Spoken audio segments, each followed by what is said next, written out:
1절에 보니까 거기 예수 그리스도의 사도 베드로전서는 사도 베드로가 쓴 편지입니다. 그는 12 제자들 중에 하나님으로부터 부름받은 거의 첫 번째죠. 그는 낚시꾼이었습니다. 복음서에 보니까 베드로는 때로는 되게 자기의 의지와 상관없이 먼저 출동하고 몸으로 먼저 말을 하는 성격이 있었습니다. 하지만 그 안에서도 그가 성실한 사람으로서 진정성을 갖고 예수님을 따르고 있다는 모습들을 우리가 볼 수가 있었죠. 그가 예수님으로부터 가르침을 받고 믿음 생활을 하면서 먼저 어려움을 겪고 먼저 그 어려움을 극복할 수 있었기 때문에 바로 이 편지를 쓰고 이 편지를 쓸 가치가 있지 않을까 생각합니다. 12 제자들 중에서도 특별히 앞서는 그 성격 때문에 그런지 그는 그 어느 누구보다 예수님을 잘 따를 거라고 확신을 가졌지만 예수님이 십자가에 돌아가실 그 밤에 그 예수님이 포로로 잡혀가셨던 그 밤에 비참한 모습으로 예수님을 멀리 보면서 예수님을 따라가지 못하는 베드로를 우리가 볼 수가 있었죠. 아주 부끄러운 모습으로 사람들 앞에서 예수님을 부인하고 십자가를 걷지 못하는 모습의 베드로를 우리가 복음서에서 만났습니다. 하지만 교회 역사서를 보면은 베드로의 끝은 이렇게 일어났다고 합니다. 로마 그 도시에서 핍박을 받으면서 십자가에서 죽었다는 사실이 우리 교회 역사적으로 우리가 알고 있는 사실입니다. 그 십자가에 올바르게 못 박혀 죽이는 게 예수님 앞에 너무나 부끄러워서 나는 저 십자가에 거꾸로 매달려 죽게 해주세요 하고 베드로가 그렇게 고백을 했다고 합니다.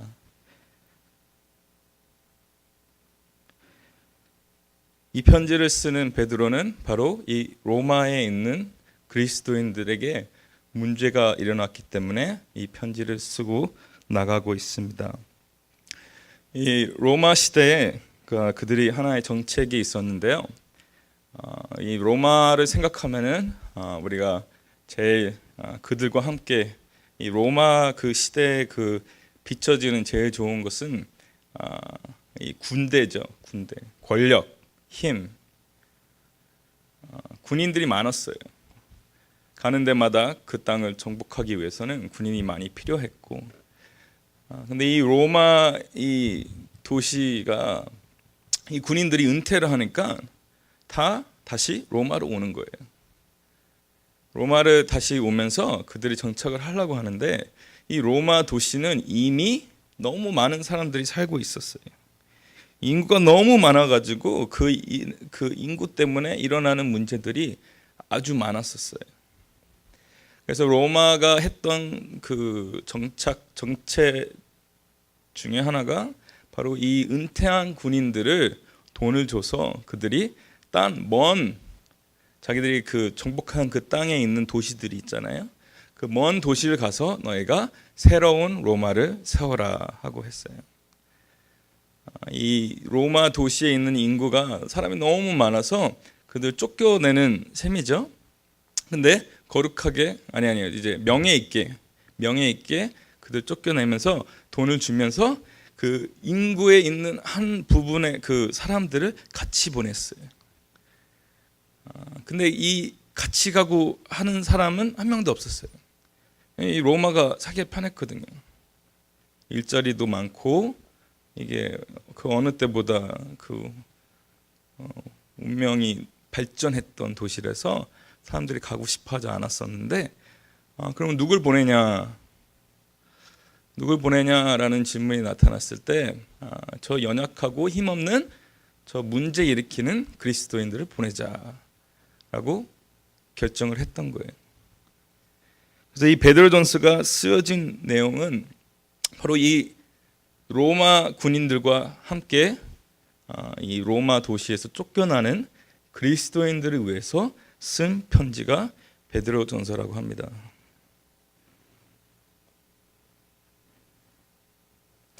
이 새로운 도시에 정착한다는 것은 이 그리스도인들에게는 너무나 어려운 현실이었어요.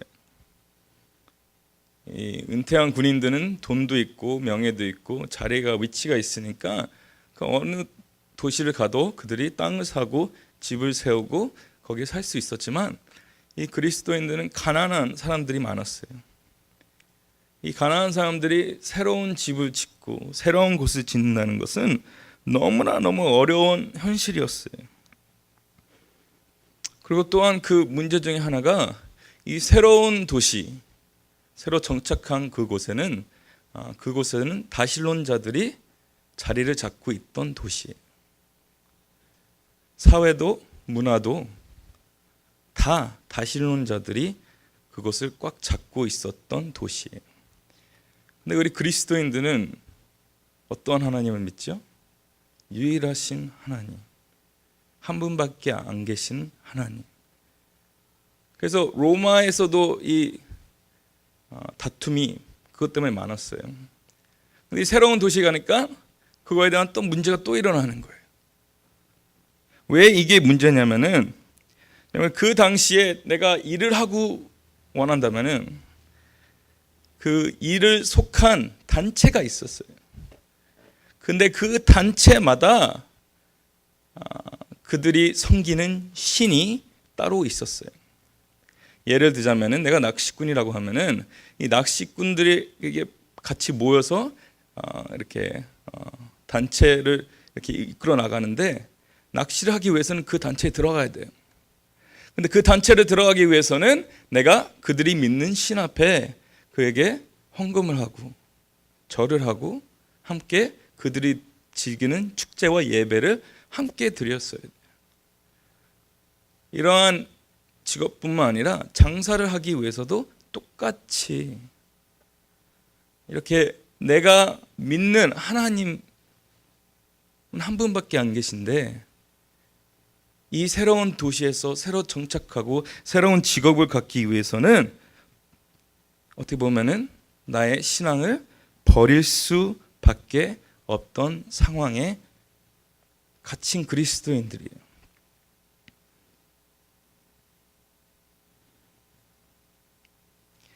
여러분들은 그러한 상황 속에서 어떠한 선택을 하기 원하시나요?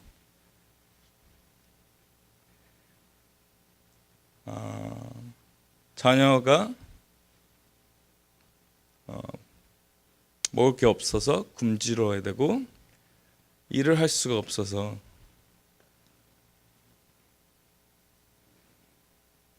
또 다른 문제가 있었습니다.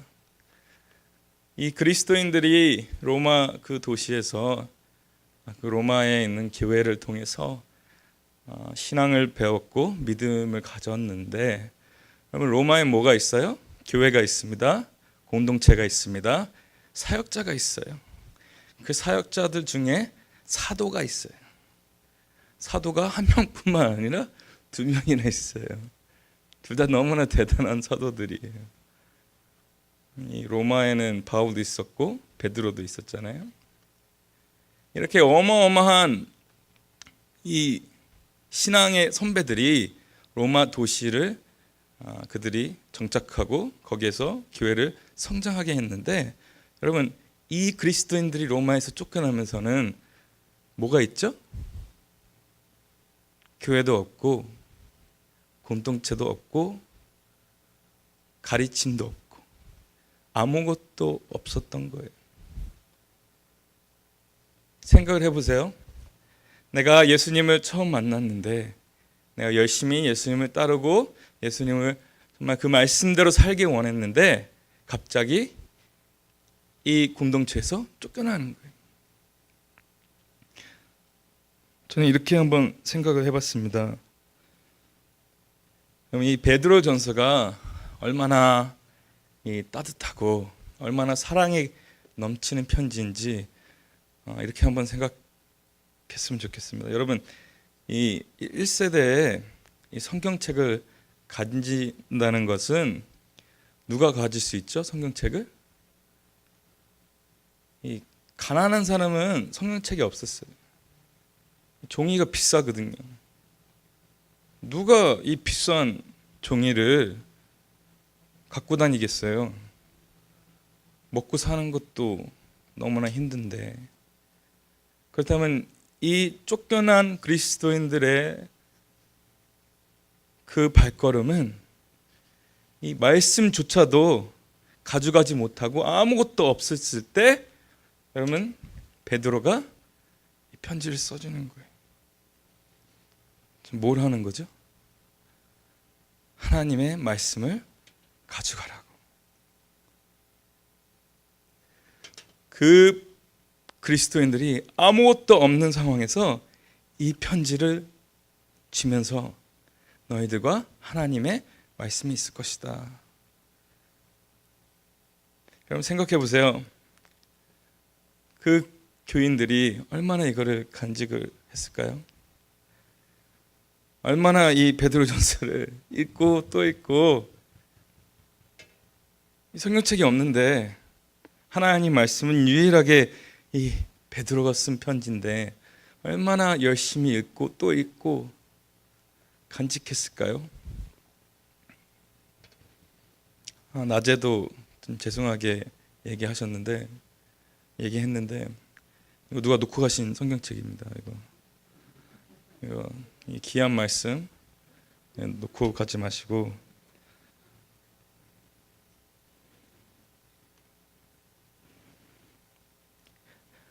근데 베드로가 이 1절에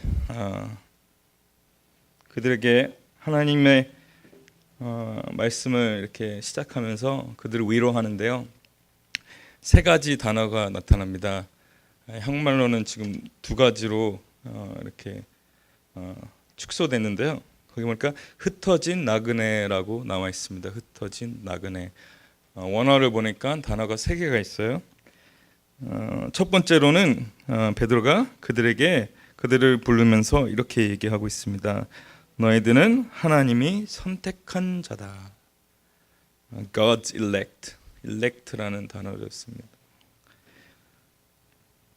하나님이 그들을 특별히 이 시간을 통해서 그들을 하나님이 만나셨고 그들을 구원하셨고 하나님이 그들을 안다는 사실을 가르쳐주는 단어가 아닐까라는 생각이 합니다. 여러분, 이 버려진 그리스도인들이, 이 자기 그 도시에서 쫓겨난 이 그리스도인들이 내가 이 어려움을 어떻게 극복하지? 왜 하나님 날 버리셨지? 라고 생각할 수 있는 그 시기에 베드로는 그들에게 이렇게 얘기하고 있습니다. 하나님이 너희들을 특별히 선택하셨다. 하나님이 모든 것을 하나님 섭리 속에서 이루시기 때문에 너희들은 버려진 게 아니라 하나님의 뜻이 그곳에 있다는 사실을 확인시켜주고 있습니다. 그들이 갖고 있는 어려운 상황은 절대로 우연이 아니라 하나님이 그들을 일부러, 하나님이 그들을 선택하셨기 때문에 그곳에 있다는 사실을 확인시켜주고 있습니다. 두 번째로는 베드로가 그들에게 한국말로는 나그네라고 나와 있네요.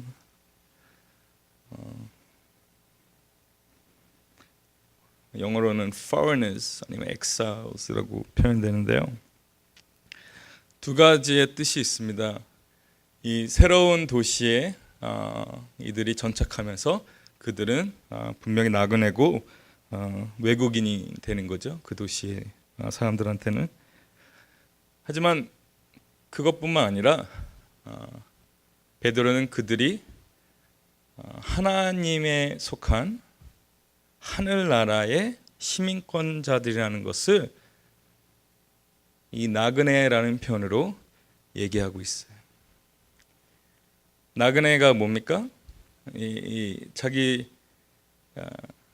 나그네 삶을 산다는 것은 이 땅에 우리 집이 없다는 사실이잖아요.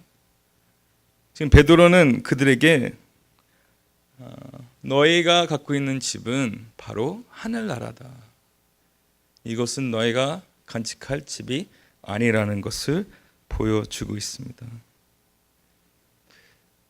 집 없는 이들에게 위로되는 말이죠. 이 땅에 너의 집은 정말 한순간뿐이고 영원한 집은 하늘나라에 있다. 이들이 하늘나라를 바라보고 이들의 소망이, 희망이 하늘나라에 있다면은 우리가 이 세상에 우리가 아무리 나그네 삶을 산다 해도 편하게 살 수 있죠. 개인적인 고백입니다. 제가 최근에 시드니에 갔는데 비행기가 내리면서 너무 자주는 아니지만 이렇게 자주 가게 돼서 별 감동이 없을 거라고 생각했습니다.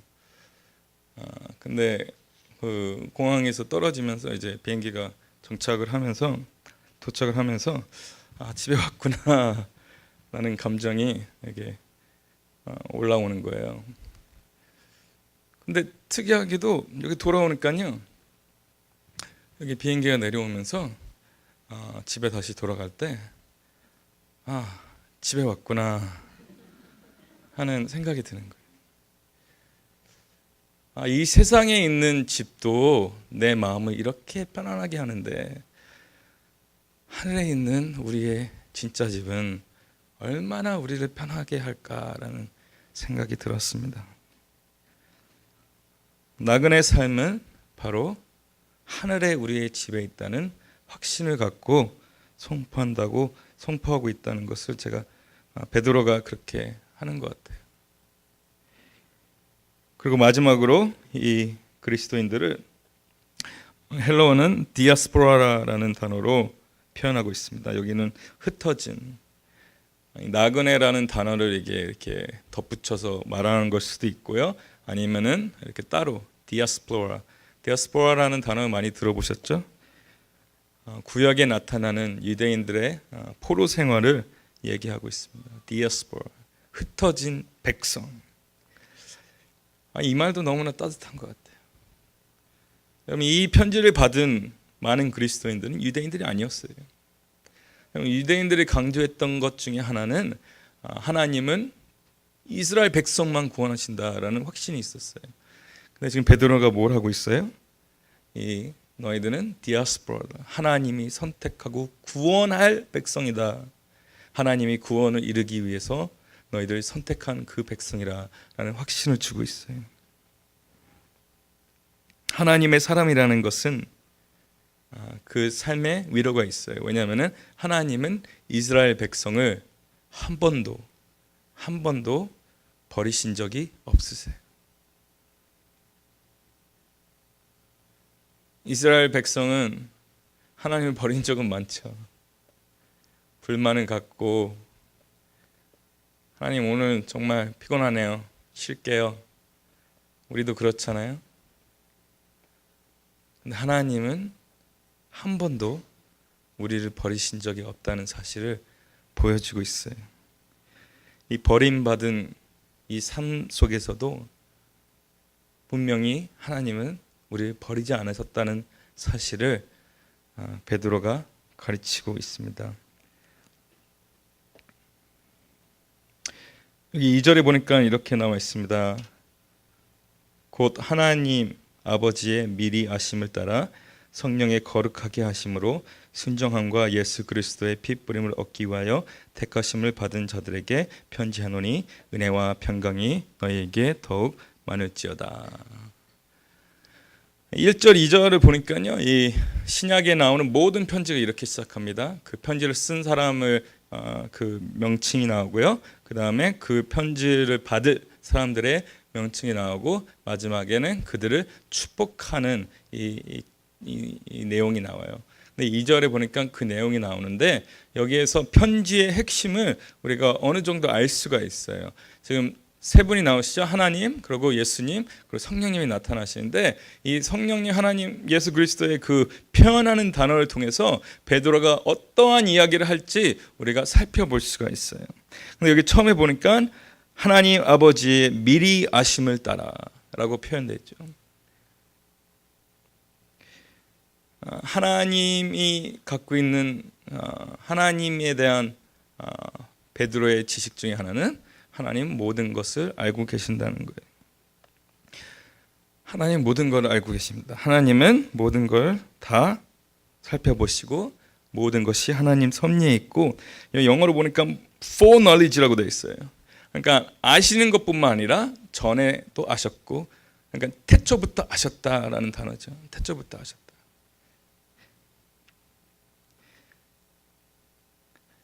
이 그리스도인들이 갖고 있는 어려움 속에서 이 그리스도인이 갖고 있는 그 삶의 이 너무나 힘든 삶 속에서도 이게 무슨 말이에요? 하나님이 아신다는 거예요. 하나님이 아신다는 거예요. 여러분들이 갖고 있는 어려움, 여러분들이 갖고 있는 그 문제들 누가 아세요? 하나님이 아신다는 거예요. 하나님은 모든 걸 아신다. 우리가 하나님을 표현할 때 많은 표현들이 있는데 베드로가 왜 이러한 표현을 썼을까요? 모든 걸 아시는 하나님. 힘들고 지치고 어렵고 외로운 이 그리스도인들에게 하나님이 그들의 마음을 아신다고 표현하고 있는 겁니다. 그리고 이 어려움 속에서 하나님이 그들을 버리지 않았다는 사실은 하나님이 그들을 위해서 지금 이 어려움을 어떻게 하셨다는 거예요? 계획하셨다는 거예요. 하나님이 그들을 위해서 지금 이 시기를 극복하기 위해서 준비하셨다는 거예요. 우리 하나님은 절대로 우리가 통과하지 않을 시험을 주지 않으신다고 하십니다. 우리가 극복할 수 없는 어려움을 주지 않으신대요. 그렇다면은 우리가 갖고 있는 모든 어려움들은 어떠한 어려움들이에요? 내가 더 나은 신앙을 갖기 위해서 하나님이 주신다는 거예요. 내가 갖고 있는 모든 문제들은 내가 그리스도인이라면은 내가 그 어려움을 극복해서 더 나은 신앙을 갖기 위해서 하나님이 예비하시고 준비하셨다는 사실이에요.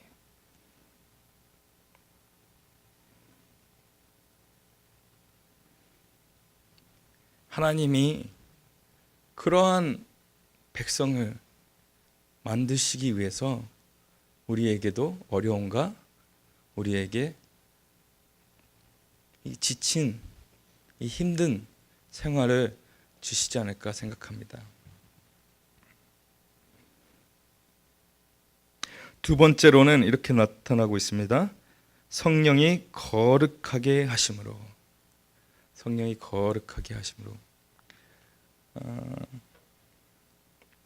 지금 이 자기 로마 도시에서 쫓겨난 이 그리스도인들이 성숙한 그리스도인들이 아직 아니라는 것을 보여주고 있습니다.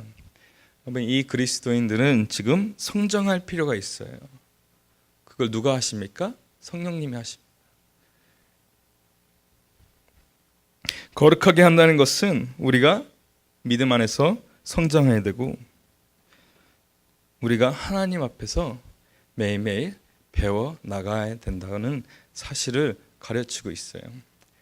근데 여기에서 너무나 신기한 게 이 편지를 쓴 사람은 누구예요? 베드로예요.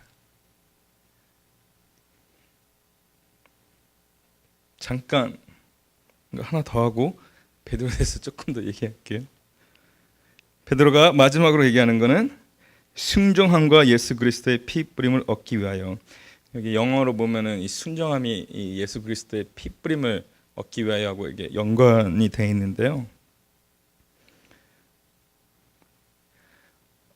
지금 이 어려운 상황 속에서 하나님 앞에 순종하지 않고 하나님 말씀을 따르지 않고 신앙을 버리고 이 세상에서 사는 게 너무 쉬운 선택인데 베드로가 그것을 알기 때문에 이들에게 뭐라고 하고 있나요? 순종하라고 하고 있어요.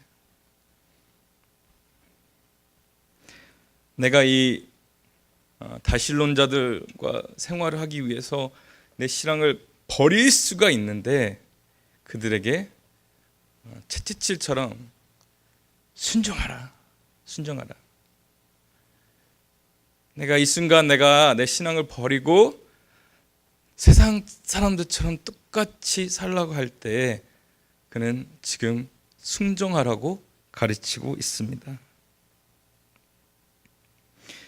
이곳에 이 단어에 이 편지의 핵심을 알 수가 있죠.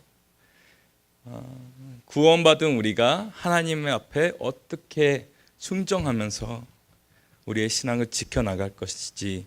그러면 이 베드로전서를 보시면은 이렇게 해라, 이렇게 해라, 이렇게 해라, 이렇게 해라, 이렇게 하라, 이렇게 계속 나와요. 우리 베드로전서를 우리 이수하고 같이 지금 살펴보고 있는데 이게 생각이 나네요. 그러면 이 하라고 할 때 하나님 말씀 앞에서 하라고 할 때는 의문점이 아니에요. 그렇게 할까? 그렇게 해볼까?가 아니라 하나님이 말씀하실 때는 그렇게 하라고 선포하세요. 이 하나님의 말씀을 우리가 따를 때 여러분 내가 이렇게 하면은 더 좋겠지 하는 게 아니라 그렇게 살아야 되는 게 바로 그리스도인의 삶인 것 같아요. 내가 더 선한 사람이 돼야지 그러면 더 좋은 삶이 일어나겠지가 아니라 지금 이 순간부터 하나님 앞에 정말 거룩한 삶을 사는 게 명령대로 하는 게 이게 베드로가 쓴 내용이 그거예요. 명령이에요. 한 번도 우리에게 너희가 그렇게 살아봐 라고 던지는 게 아니라 그렇게 살라고 하고 있어요.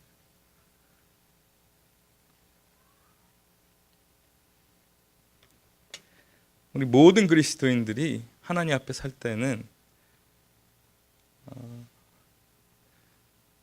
내가 선택이 아니라 내가 해야 되는 거예요.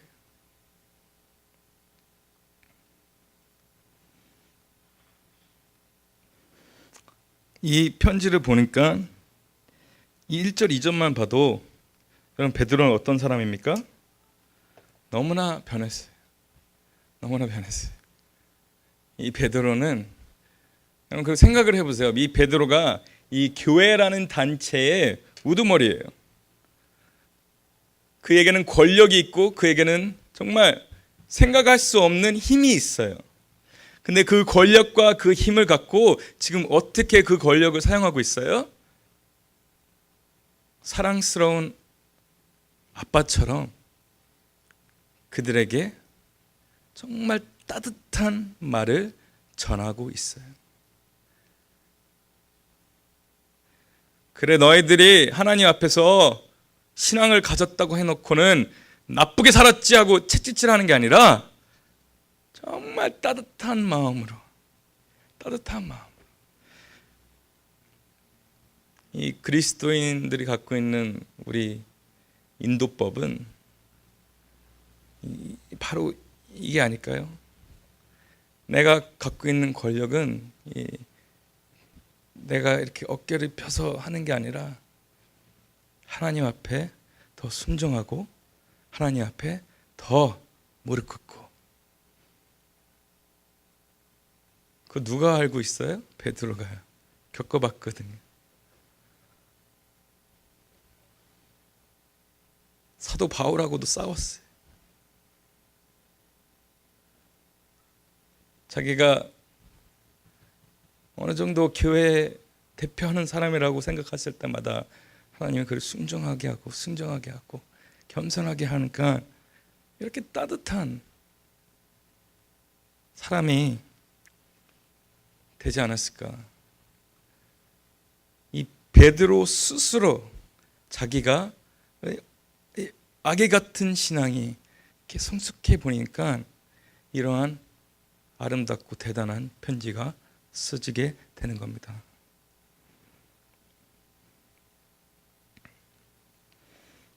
베드로가 먼저 고생을 하고 먼저 어려움을 극복하고 먼저 그 길을 갔기 때문에 이 그리스도인들도 이 베드로의 말 안에서 위로가 됐을 거라고 생각합니다. 이 편지의 핵심은 바로 이렇습니다. 나의 어려움과 나의 모든 문제도 우리가 넘어지는 게 아니라 그 안에서 믿음으로 성장할 것이라는 것을 분명히 알려주고 있어요. 이 세상의 모든 사람들은 어려움을 갖게 됩니다. 하지만 우리 그리스도인들은 그 상황 속에서 넘어지지가 않고 우리는 그 어려움을 오히려 기뻐하고, 세상 사람들 보면 미쳤다고 하는 거죠. 이게 그런 책도 있어요. 미친 사랑, Crazy Love. 어떻게 어려움을 보고 웃을 수가 있어요? 어떻게 어려움을 보고 하나님 감사합니다, 더 나은 그리스도인이 되겠습니다, 어떻게 그렇게 얘기할 수가 있어요? 예수님이 없다면은 분명히 그럴 수가 없어요. 여러분, 이 세상에 많은 사람들 어려움을 극복하지 못하고 약을 먹고 의사를 보고 무너지고 마음속에 그 어둠이 가득 차가지고 자살까지 해요. 근데 우리 그리스도인들은 아무리 어려움이 있어도 우리는 그 속에 성장하고 우리가 더 나은 신앙을 위해서. 여기 3절에 보니까 반전이 있습니다. 힘들고 지치고 어렵고 외로운 삶을 사는 사람들에게 여러분 어떠한 말을 하기 원하십니까? 어떠한 말을 전해주고 싶으세요? 그럼 이 3절에 보니까 베드로는 이렇게 얘기하고 있습니다. 우리 주 예수 그리스도의 아버지 하나님을 찬송하리로다. 그의 많으신 군용대로 예수 그리스도를 죽은 자 가운데서 부활하게 하심으로 말미암아 우리를 거듭나게 하사 산 소망이 있게 하시며.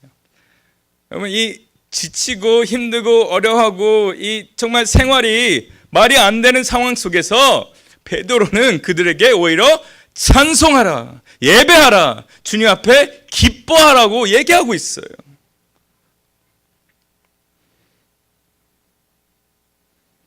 여기 3절에서 12절의 모든 내용이 이 문장이에요. 이게 한 센텐스예요. 근데 그 핵심의 내용은 그 찬송하라라는 말이 핵심이고, 그 찬송하라는 대상은 누구예요? 하나님을 찬송하라. 그러니까 이 3장에서 12절까지 보시는 것은 왜 우리가 하나님을 찬송하는지에 대한 정리를 해놓은 거예요. 이 모든 단어들이 찬송하라라는 단어로 다시 이게 연결이 되어 있어요. 원어를 보시면.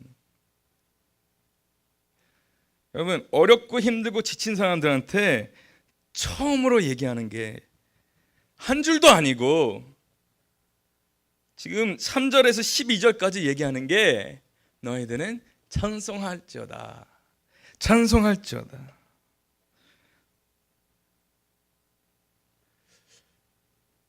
왜 베드로가 이럴 수 있을까요? 내가 힘들 때는 괜찮아, 잘 될 거야, 이런 말을 듣고 싶은데 여러분, 베드로는 그러지 않아요. 찬송하라, 예배하라, 기뻐하라. 베드로가 찬양하라고 이 말씀하는 핵심에는 그가 갖고 있는 그 신학이 있어요. 그의 신학에는 이러한 게 있습니다. 여러분, 거기에 보니까 뭐가 나타나요? 산 소망이 있어요. 이 소망은 누굴 얘기하고 있죠? 예수님을 얘기하고 있어요. 부활하신 예수님을 얘기하고 있어요. 여러분, 이 부활하신 예수님이 지금 살아계신대요. 여러분, 이 그리스도인들에게 이 베드로가 얘기하고 싶어하는 것은 저 하늘나라를 봐라. 그곳에는 하나님이 계시고 그 하나님은 한 번도 그곳에서 움직이지 않으셨다. 근데 그 옆에 누가 있어요? 예수님이 계신 거예요. 예수님은 한 번도 하나님의 자리를 떠나지 않고 우리가 복음 안에서 구원받기 위해서 그 자리를 꿋꿋이 지켜 계신다는 사실을 지금 베드로 얘기하는 거예요. 여러분, 우리가 믿는 예수님은 지금 죽으신 분이 아니라 살아계시고 그 살아계신 예수님은 지금 하늘나라에 있는데 그 살아있는 하나님이 지금 계시는데 어찌하여 그리스도인들이 슬퍼할 수 있냐는 것을 지금 얘기해주고 있는 거예요. 여러분, 내가 갖고 있는 소망, 내가 갖고 있는 희망이 이 세상의 것이 아닌데 내가 갖고 있는 소망은 하늘에 있는데 왜 슬퍼하느냐는 거예요. 왜 힘들어하느냐는 거예요.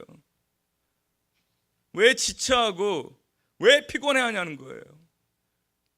나에게는 살아계신 예수님이 하늘나라에서 자기의 자리를 지켜주시고 우리를 기다리시고 우리의 집은 어디에 있어요? 저기에 있는데 왜 슬퍼하냐는 거예요. 이 세상에 너무 많은 그리스도인들은 자기의 삶을 주변에 보고 너무나 힘들어요. 하나님, 너무나 힘들어요. 나도 잘 돼야 되고 자식도 잘 돼야 되고 온 집안이 잘 돼야 되는데 하나님, 너무나 힘들어요. 이러한 신앙은 지금 어디 중심적이에요? 자기 중심적인 신앙을 하고 있는 거예요. 근데 베드로는 지금 어딜 바라보고 있어요? 누가 봐도 이 그리스도인의 삶은 지금 세상 말로 하면은 망한 거예요. 망한 삶을 지금 이 로마 백성들 때문에 지금 겪을 수밖에 없는데 베드로는 지금 그 상황을 보고 있지 않고 어딜 보고 있어요? 하늘나라를 보고 있는 거예요. 하늘에 계신 예수님이 아직도 살아계시고 아직도 우리를 지켜주시고 아직도 우리를 너무나 사랑하사 우리에게 그 복음을 전하는데 우리 삶 속에 기뻐하지 않을 이유가 어딨냐고 물어보는 거예요. 너무 많은 사람들이 예배를 자기 중심적으로 만들었을 때 너무나 잘못된 시선을 갖고 있지 않을까라는 생각이 듭니다. 이 한국에서 교육자 생활을 하면은 항상 이 뒷자리를 앉아요. 뒷자리에 앉은 이유가 이제 문도 열어드려야 되고 주보도 나눠드려야 되고 해야 되는데 이 뒷자리에서 앉아서 예배를 몇 번씩 드리니까 이렇게 시선이 딴 데로 가는데 예배 중에 꼭 이런 분이 계세요. 이 주보를 갖고 주보를 열심히 읽으세요. 주보의 모든 내용을 열심히 보세요. 그 볼펜을 갖고 오타를 딱 확인하세요. 이 사람은 지금 어떤 예배 드리고 있는 거예요? 자기 중심적인 예배 드려요. 저는 이게 더 놀라워요. 근데 이게 비판하는 게 되게 안 좋거든요. 근데 내가 더 나은 신앙을 위해서 얘기하는 건데 이 주일날 나오실 때 성경을 딱 열으세요. 성경책을 열심히 읽으세요. 한 주간 안 읽은 거 다 읽으세요. 목사님 설교하실 때도 열심히 성경만 읽고 있으세요. 지금 이 사람은 어떠한 예배 드리고 있어요? 자기 중심적인 예배를 드리고 있는 거예요.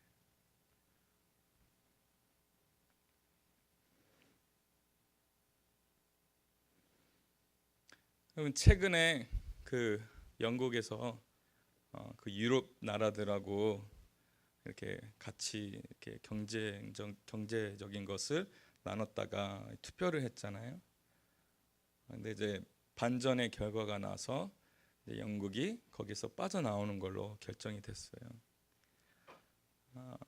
그게 결정이 된 후에 신문을 보니까 모든 주식을 이렇게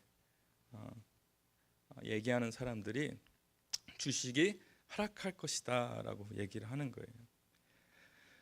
여러분 주식을 생각했을 때 여러분 어떻게 생각하는지 모르겠지만 저는 이렇게 생각합니다. 이 주식이라는 것은 자기 돈을 어떤 회사에 맡기면서 그 회사가 돈을 잘 벌어줄 거라는 그 믿음이 있는 거잖아요. 그 회사에 대한 그 돈이 이제 더 큰 돈이 되기 위해서 희망을 갖고 어떻게 보면 이 세상에 있는 그 사람들과 그 회사들을 해서 자기가 신뢰를 갖고 돈을 맡기는 거잖아요.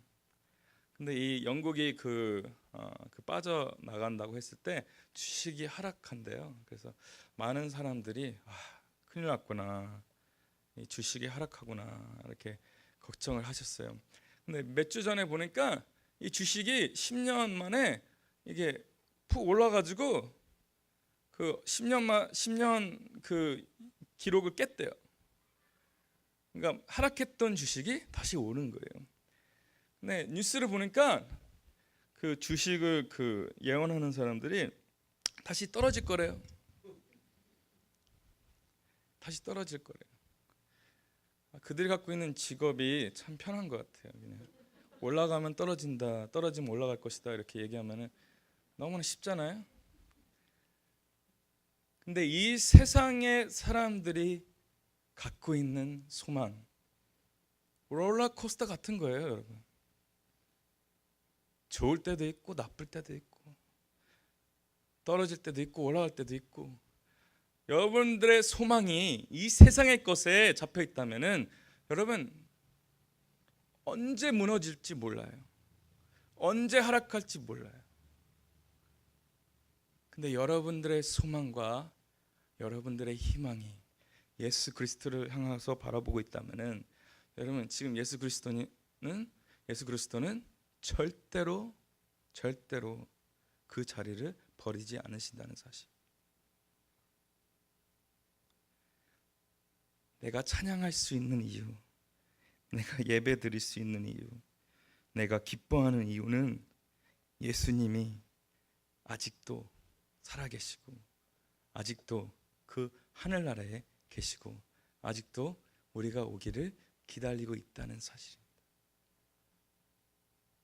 여러분들의 예배가 정말 누구 때문에 드리는 게 아니라, 누구를 위해서 드리는 게 아니라 정말 우리의 시선이 예수님만 바라보면서 참된 예배를 드렸으면 좋겠습니다. 기도하겠습니다.